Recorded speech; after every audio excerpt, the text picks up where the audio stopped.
പ്രധാന വാർത്തകൾ വീണ്ടും. തലസ്ഥാനത്ത് ഗ്രൂപ്പ് യോഗത്തെ തുടർന്നുണ്ടായ സംഘടനത്തിൽ തന്റെ ഉടുമുണ്ട് ഉരിഞ്ഞെടുത്തതിൽ പ്രതിഷേധിച്ച് നിരാഹാരം അനുഷ്ഠിക്കുകയായിരുന്ന അംബുജാക്ഷൻ ഹൈക്കമാൻഡിന്റെ അഭ്യർത്ഥന മാനിച്ച് സമരം അവസാനിപ്പിക്കാൻ തയ്യാറായി. നമസ്കാരം. നമസ്കാരം. മുണ്ടുരിഞ്ഞതിനെതിരെ താങ്കളുടെ പ്രതികരണം എന്താണ്? എന്റെ മുണ്ടുരിഞ്ഞവനെ പാർട്ടിയിൽ ഫ്ലാറ്റാക്കി ഫ്ലാറ്റിലിരുത്തും. 3 ദിവസമായി മുണ്ടുടുക്കാതെ സമരം തുടരുന്ന അംബുജാക്ഷനെ പ്രസിഡന്റ് പാർട്ടിക്ക് വേണ്ടി മുണ്ടുടുപ്പിച്ചു.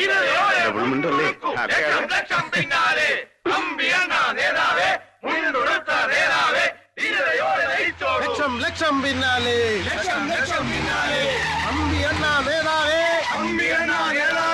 ഞങ്ങളുടെ ഓമന നേതാവേ, മുണ്ടുടുത്ത നേതാവേ, മുണ്ടുടുത്ത നേതാവേ, ധീരതയോടെ നയിച്ചോളൂ, ലക്ഷം ലക്ഷം പിന്നാലെ. പ്രിയപ്പെട്ട എന്റെ സഹപ്രവർത്തകരെ, എനിക്കൊന്നേ പറയാനുള്ളൂ. ഇന്ന് എന്റെ മുണ്ട് ഊരിയെങ്കിൽ നാളെ നിങ്ങളുടെ അണ്ടർവെയർ ഊരുമെന്ന് ഞാൻ പ്രസ്താവിക്കുന്നു. മതി മതി, ഇനിയിപ്പോ എല്ലാവരും സ്വന്തം വീട്ടിൽ പോയി ആഹാരം കഴിച്ചിട്ട് വാ. ഞാൻ ഒന്ന് വിശ്രമിക്കട്ടെ. അപ്പൊ ഊണില്ലേ? ഒന്ന് പോടെ. ചേച്ചമ്മേ, എന്തെങ്കിലും കഴിക്കാനെടുക്ക്. ആ, ഇതാര്? കുട്ടി സഖാവോ? ഇലക്ഷൻ ഡ്യൂട്ടിയൊക്കെ കഴിഞ്ഞ് എപ്പ എത്തി? കയ്യ്, കാല്, കണ്ണ്, മൂക്ക്, നാക്ക് ഫുൾ ബോഡി ആയിട്ടാണല്ലോ തിരിച്ചെത്തിയിരിക്കുന്നത്.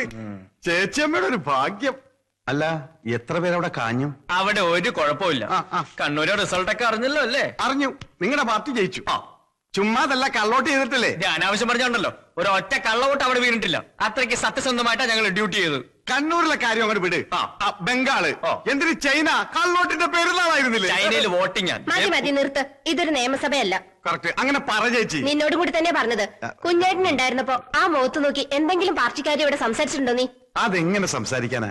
പാർട്ടി കളിച്ച് വീട്ടുകാർ ഉപേക്ഷിച്ചപ്പോ എനിക്കൊരു ജീവിതം തന്ന സഖാവ് കുഞ്ഞേട്ടനല്ലേ? ആ, അത് ഓർമ്മയുണ്ടായിരുന്നാ മതി. വന്നു വല്ലതും കഴിക്കാൻ നോക്ക്. അല്ല അമ്പി, നിനക്ക് പ്രായം ഇത്രയായില്ലേ? ഇപ്പോഴത്തെ ഈ തമ്മിലടി രാഷ്ട്രീയം കൊണ്ട് നിങ്ങളെ പോലുള്ളവർക്ക് വല്ല ഭാവിയുണ്ടോ? പേരിനൊരു ഗ്രൂപ്പ്, കൂടെ കുറച്ച് ഗുണ്ടകളുണ്ടെങ്കിൽ ഭാവി ജീവിതം ഭദ്രം. കൂടാത്തതിന് എന്റെ പ്രകടനങ്ങൾ ടിവിയിൽ കണ്ട് ഒരു ആക്ഷൻ ഡയറക്ടർ അന്തം വിട്ട് ചിരിച്ച് അദ്ദേഹത്തിന്റെ പുതിയ പടത്തിൽ കോമഡി വില്ല എന്ന കരാർ ചെയ്തിരിക്കുകയാണ്. അപ്പൊ ഇനി കതറ് വിട്ട് ശുപാർശക്കായി സെക്രട്ടേറിയറ്റിലോട് ചെന്ന അവന്മാര് ചവിട്ടി പുറത്താക്കും. നോക്കിക്കോ, അണ്ണന്റെ വരുമാനവും സെക്രട്ടേറിയറ്റിൽ പിടിപാടും ഇതോടെ ക്ലോസ്. ഞൊട്ടും. ഏതവൻ ഭരിച്ചാലും സെക്രട്ടേറിയറ്റിന്റെ തീറാതറിവി അമ്പയണ്ണന്റെ കയ്യിൽ തന്നെ. തെളിയിക്കണോ? ആ, വേണം. എങ്കിൽ 24 മണിക്കൂറിനകം എനിക്കൊരു ട്രാൻസ്ഫർ ഒപ്പിക്കണം. ട്രൗസറോ?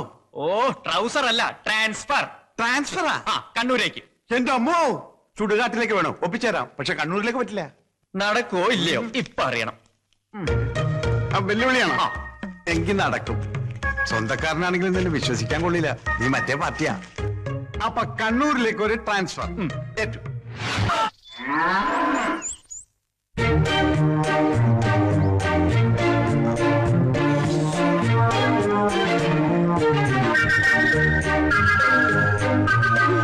എന്താ രാവിലെ കഴിച്ചത്? ഗോതമ്പ് പുട്ടും പപ്പടവും. പശുവോ? പശുവല്ല, ഞാൻ. അത് ശരി, തന്റെ കാര്യമല്ല പശുവിന്റെ കാര്യമാണ് ചോദിച്ചത്. 2 ദിവസമായിട്ട് തീറ്റയില്ല, കുടിയില്ല. കല്യാണം കഴിഞ്ഞതാ? പശുവിന്റെയാ? ഇപ്പൊ ചോദിച്ചത് തന്റെ കാര്യമാണ്. എന്റെ കല്യാണം കഴിഞ്ഞിട്ടില്ല. മക്കള്? 3. Very good. അപ്പൊ രോഗം പിടികിട്ടി. ആരുടെ? പശുവിന്റെ. ഒത്തിരി അനുഭവങ്ങളുള്ള പശുവാ. അയവറക്കണ കണ്ടില്ലേ? ഇങ്ങനെ പഴയതൊക്കെ വഴിക്കുന്ന പോയ ക്ലീൻ, അതായത് വയറിളക്കി കളയണം. അതിനുള്ള മരുന്ന് ഞാൻ തരാം. പ്രഭുദേവേ. എന്താ? ഈച്ച. എടാ പ്രഭുദേവേ. പ്രഭുദേവ നിന്റെ അച്ഛൻ ആ വയറിളക്കി ഉണ്ടാ. ഇയാളെ ഒരു കാര്യം.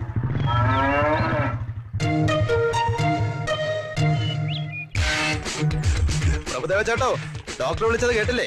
മോർണിംഗ് വന്നേടാ. പ്രഭുദേവ നിന്റെ അച്ഛൻ നിന്റെ അമ്മയുടെ മടിയിലിരുത്തിയാണോ എനിക്ക് പേരിട്ടത്? ആണി രോഗം കാരണം കാല് നിലത്ത് കുത്താൻ വയ്യ. അപ്പോഴാ അവന്റെ ഒരു വയറിളക്കി. എന്താ ഇത്? വയറിളക്കി കൊണ്ടുവരാൻ പറഞ്ഞപ്പോ ഞാൻ ആ ചെവരി പിറ്റിയായിരുന്നു വയറിളക്കി കൊണ്ടുവന്നു. ഇനി ഇത് വെച്ച് എന്താണാവോ ചികിത്സ? അതിനെ ഷോക്കടിപ്പിച്ച് കൊല്ലുവോ? മൃഗങ്ങളുടെ മുന്നിൽ വെച്ച് എന്നെ തല്ലരുതെന്ന് ഞാൻ പറഞ്ഞിട്ടില്ലേ? രോഗികളായി എന്റെ മൃഗങ്ങളുടെ മുന്നിൽ വെച്ച് എന്നെ ആക്ഷേപിക്കുന്നത് ഞാൻ പറഞ്ഞിട്ടുള്ള പട്ടി.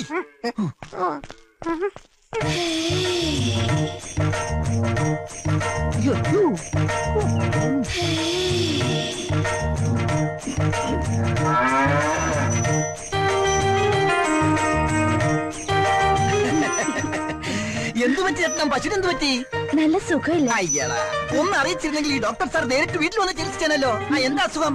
അകട്ടിലൊരു നീര് പോലെ അകത്തില്ല നീരോടെ നിക്കട്ടെ. എന്നാ നിന്റെ ചിട്ടി വിളിക്കുന്നത്? അടുത്ത ആഴ്ച. ആണാ? ആരും അറിയാതെ ചിട്ടി എനിക്ക് പൊക്കി തരൂ. ഓഹോ, അപ്പോഴത് അഡ്ജസ്റ്റ്മെന്റ് ചിട്ടിയാണല്ലേ? അതെ, ഞങ്ങൾ തമ്മിൽ പല അഡ്ജസ്റ്റ്മെന്റ് ഉണ്ട്. അത് ചോദിക്കാൻ നീ ആരാടാ പ്രഭുദേവൻ? പ്രഭുദേവന്റെ അച്ചാച്ചൻ. എന്റെ അച്ചാച്ചൻ വിളിച്ചാൽ നിന്നെ അണപ്പല്ല. ഇതെന്താ ഹോസ്പിറ്റലോ അതോ ചന്തയോ? ഇത് ഞങ്ങളുടെ ഡിപ്പാർട്ട്മെന്റ് കാര്യമാണ്. മോൻ ഇതിന്റെ അകത്ത് ഇടപെടണ്ട. ഇത് കണ്ട, ഞാൻ ഇവിടുത്തെ ചീഫ് ഡോക്ടറാണ്. തന്നെ ഡോക്ടർ സ്ഥാനം ഞാൻ ഇതോടെ തെറിപ്പിക്കും. തനിക്കെതിരെ ആൾമാറാട്ടത്തിന് കേസ് കൊടുക്കും. ആൾമാറാട്ടോ? അതെ, കമ്പൗണ്ടർ സുശീലൻ ഡോക്ടർ വേഷം കെട്ടി ഡിപ്പാർട്ട്മെന്റിനെ ചീറ്റ് ചെയ്തു. പ്രഭുദേവ എന്ന അപരനാമത്തിൽ അറിയപ്പെടുന്ന അറ്റൻഡർ ചന്ദ്രപ്പൻ അതിന് കൂട്ടുനിന്നു. അങ്ങനെ ഒരു സംഭവമേ ഇവിടെ നടന്നിട്ടില്ല. അതുപോട്ടെ, താനാരാ ഇതൊക്കെ ചോദിക്കാനായിട്ട്? ഞാനിവിടെ ചാർജ് എടുക്കാമെന്ന പുതിയ ഡോക്ടറാണ്. അറിഞ്ഞില്ല കൊച്ചു ഡോക്ടറെ. അപ്പൊ അകിടിന്റെ കാര്യം? അകിടി മണ്ണാങ്കട്ട പാലിൽ തീ പിടിച്ചപ്പോൾ അകിടി കൊണ്ട് വന്നത്. അകിടി കാലുപോയി, കുടത്തി കാലുപോയി. ഡോക്ടറെ, ഒരു കൊച്ചാണി രോഗിയാണ് ഡോക്ടറെ. ഞാൻ എക്സ്ക്യൂസ് ഒന്നും പറയണ്ട. എടുക്കാനായിട്ട് മുമ്പ് ഇത് മാറണോ? ആ മുഖം കണ്ടിട്ട് മൃഗഡോക്ടറാണെന്ന് തോന്നിയില്ല. ക്ഷമിക്കണം ഡോക്ടർ. ഞാനൊന്നും പറയാൻ ഞാൻ സമ്മതിക്കില്ല. ഇവിടെ അങ്ങനെ ഡോക്ടറിന്റെ ആവശ്യമില്ല. ഈ സ്ഥലം ഏതാണെന്ന് അറിയാലോ? കണ്ണൂരാണ്, കണ്ണൂര്. ഇവിടെ നടക്കുന്നത് എന്താണെന്ന് അറിയാമോടാ? ഇവിടുത്തെ സ്കോർ നിലവാരം 2-2 നിന്നെയും കൂടി കൊന്ന് 3 ശ്രമിക്കരുത്. അതുകൊണ്ട് വന്ന പുള്ളിക്ക് തിരിച്ചു പോവാം. ചാർജ് എടുക്കാൻ വരുന്ന ഓരോ ഡോക്ടർമാരെയും ബോംബിന്റെ കഥ പറഞ്ഞ് വരട്ടി ഓടിക്കുന്ന പോലെ എന്നെ തുരത്താൻ നോക്കണ്ട. ഏത് മാപ്പാടാ? ഇന്ത്യയുടെ സൊമാലിയുടെ? ഇവിടെ ചോദിക്കാനും പറയാനും ആളില്ലാത്തതുകൊണ്ട് ഈ വ്യാജനോടൊപ്പം ചേർന്ന് ഇവിടുത്തെ മിണ്ടാപ്രാണികളെ ചെറുതായിട്ടൊന്ന് കവളിപ്പിച്ചിട്ടുണ്ട്. സാറ് കോപ്പാക്കണം, മാപ്പാക്കണം. ഏതായാലും താൻ തെറ്റ് മനസ്സിലാക്കിയല്ലോ. അത് മതി. എടാ പ്രഭുദേവാ, ഇത് പട്ടിയുടെ കഴുത്തിലിടുന്ന തൊടലല്ല. മേലാൽ ഇത് കൈകൊണ്ട് തൊട്ട. അങ്ങനെ കേറി എന്താണ് കിളിക്കുന്നത്? അവൻ നിർത്തൂല. BP ഉള്ളത് കൊണ്ട് ടെൻഷൻ വരുമ്പോ ചിരിക്കണമെന്നാ ഡോക്ടർ പറഞ്ഞേക്കുന്നത്. അവന്റെ അച്ഛൻ ചെത്തപ്പോ പൊട്ടിച്ചിരിയായിരുന്നു. ഇതുപോലെ കസേര എണീക്കണോ? ഈ കസേര ഞാൻ വിട്ടുതരില്ല. ഇവിടെ ഒരു ഡോക്ടർ മതി. അത് ഞാനാണ്, ഞാനാണ്, ഞാനാണ്. അവിടെ ഈ കസേര താൻ ഇനി ഇവിടെ ഇരിക്കണോ വേണ്ടോ എന്നുള്ളത് ഞാൻ തീരുമാനിക്കും. ലീഗലായിട്ട് തനിക്കെതിരെ എന്ത് ആക്ഷൻ എടുക്കാനും എനിക്ക് പവറുണ്ട്. പവർ ഹൗസ് ചവറേ, ഉത്തരം പറയാതെ സാറിനെ അനുസരിക്കണോ? എടാ വെളുത്തോനെ അപ്പാന്ന് വിളിക്കാൻ തെണ്ടി. നീ ആരാണ് എന്നെ പറഞ്ഞനുസരിപ്പിക്കാൻ? ഇത് എന്റെ സാമ്രാജ്യമാണ്. ഞാൻ ഇവിടുത്തെ രാജാവാണ്. ഇതെന്റെ സിംഹാസനമാണ്. കിരീടം കാലയിലാണെന്ന് മാത്രം. കസേരയോട് തിരിച്ചു കസേര നീ മോഹിക്കണ്ടടാ.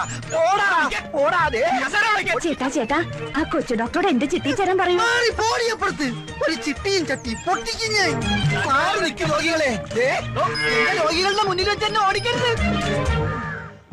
ഇതെന്താ പശുക്കളെ കൊണ്ട് ഇവിടെ കെട്ടിയിരിക്കുന്നത്? അത് ചവിട്ടിക്കാൻ കൊണ്ടുവന്നതാ. ചവിട്ടിക്കാനോ? ആ, ഇവിടെ കുത്തിവെപ്പില്ല, പിന്നെ വിത്തുകാളാ പ്രയോഗമാ. അതിനൊരു വിദഗ്ധ ഡോക്ടർ വരും. ഇവന്മാര് തമ്മിൽ അഡ്ജസ്റ്റ്മെന്റാ. ഇവനെക്കാളും പേടിക്കണം അവനെ. കരിങ്കണ്ണനാ. ഡോക്ടർ ഓച്ചിറ വേലും.